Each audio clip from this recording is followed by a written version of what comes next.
Salut tout le monde, bienvenue dans cette nouvelle vidéo où je vais vous présenter mon nouvel aquarium.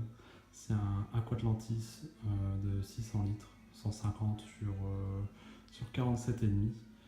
Donc c'est un aquarium que j'ai pas acheté neuf, je l'ai acheté sur le bon coin. Il était complet avec du très très bon matos.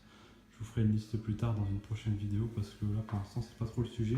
Le sujet en question pour l'instant c'est la mise en place du substrat et la préparation. Moi, concernant mon substrat, j'ai décidé de faire un substrat un peu dit maison. Donc, dans le cas présent, qu'est-ce qu'un substrat maison? C'est composé de sable de Loire, idéalement, de l'argile verte et de la véritable terre de bruyère. Les proportions, c'est 40% de sable de Loire, 40% de véritable terre de bruyère. Je précise la véritable parce que la classique, c'est pas aussi bon en fait, elle n'est pas aussi pure. Et sinon, l'argile verte qui est ici. Ouais. L'argile verte qui est là, la marque Catier, 3 kg. Pour vous dire un prix, je l'ai acheté sur Amazon aux alentours de 8,50 €. Je vous mettrai le lien en description si un jour vous souhaitez faire un substrat vous aussi. Concernant la véritable terre de bruyère, je l'ai acheté à Leroy Merlin. Je crois que le sac c'est aux alentours de 13 € ou 12 €. Ils faisaient leur propre marque, le Roi Merlin, avec véritable terre de bruyère aussi, au prix de 7 €. Je demandais au vendeur, en lui expliquant un peu mon problème, enfin mon projet.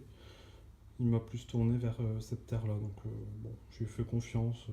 Dans le pire des cas, j'ai juste perdu 7 ou 8 €, c'est pas la mort.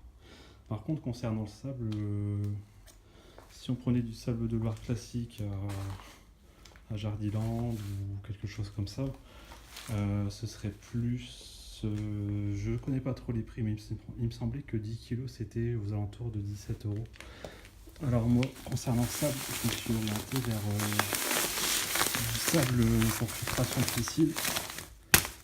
Voilà, sable de filtration de piscine de la marque Leroy Merlin, enfin Axton, mais c'est Leroy Merlin. Un sac de 25 kg, et franchement, j'ai dû payer ça, je crois, 6 ou 7 € le sac. C'est beaucoup plus intéressant et franchement il est facile à nettoyer. Je vais vous faire voir.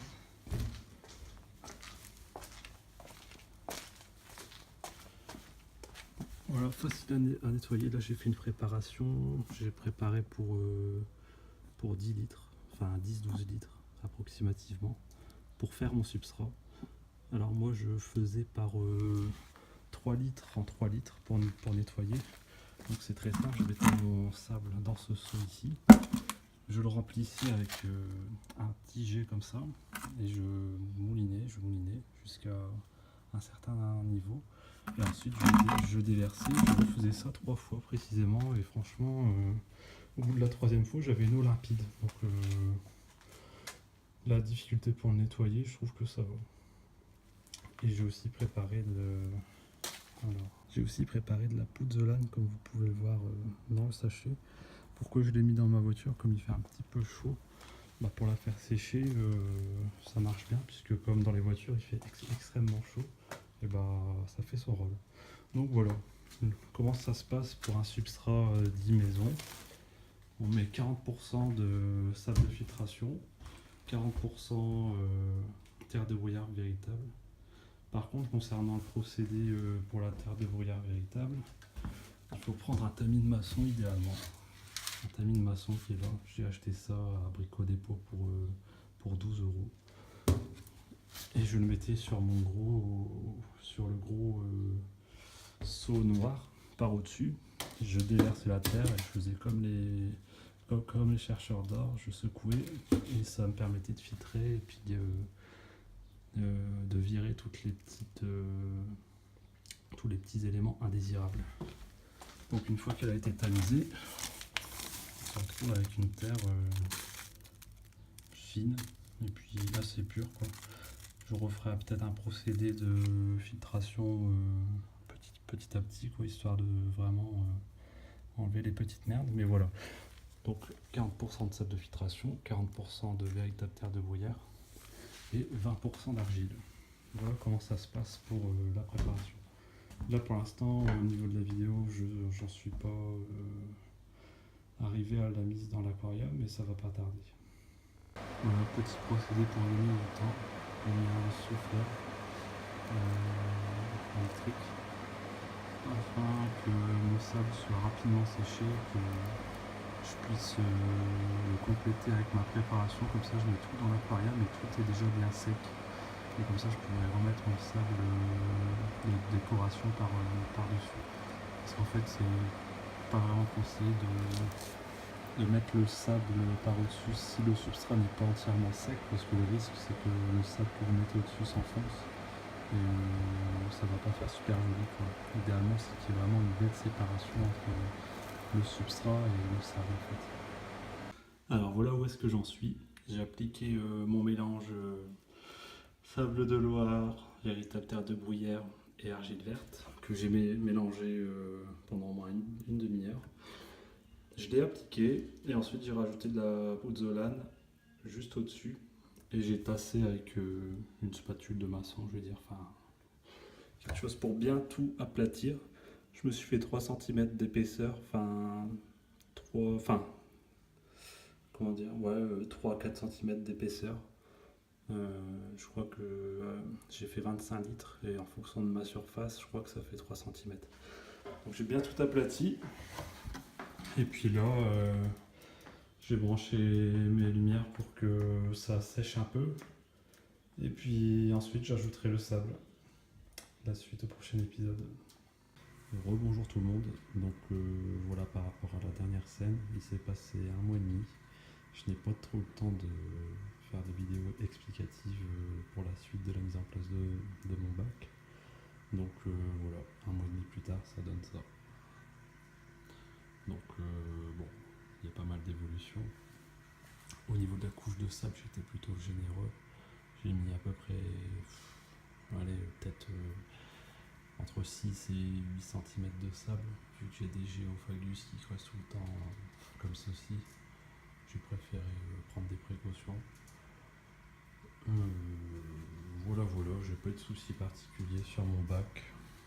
Donc voilà, comme dit précédemment, si je me souviens bien, terre de bruyère,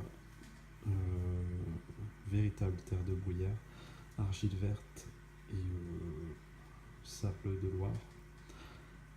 Et avec une couche de sable de Loire au-dessus. Voilà ce que ça donne.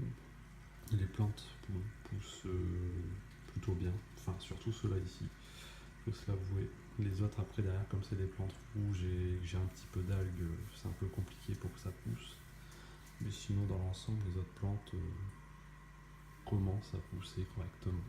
Je pense que je suis pas encore arrivé à une étape où ça pousse vraiment du feu de Dieu, malgré que j'ai un système de CO2 et que je mette un petit peu d'engrais de temps en temps. Donc voilà ce que ça donne, le résultat final.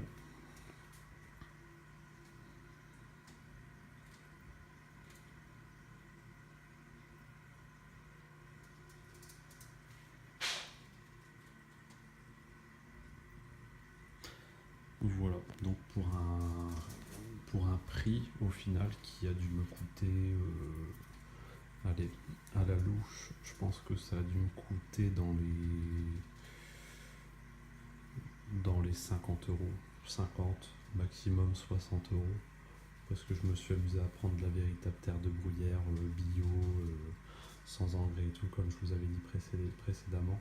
Et je crois que j'en ai même trop pris, donc je crois qu'au final ça a dû me revenir dans les à peine 50 euros pour un sol complet, nutritif, contre je pense que si j'avais pris du JBL ou du Denner, le sol technique, tout ça, je pense que j'en aurais eu très facilement pour, je sais pas, mais au moins 100 ou 150 euros.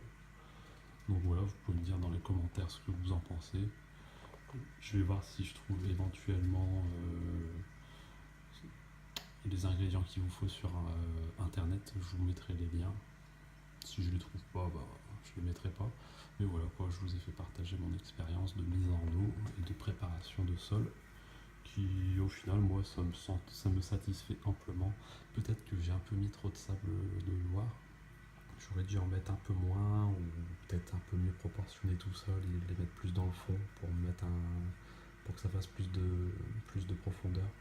Mais bon, l'instant, ça me satisfait amplement.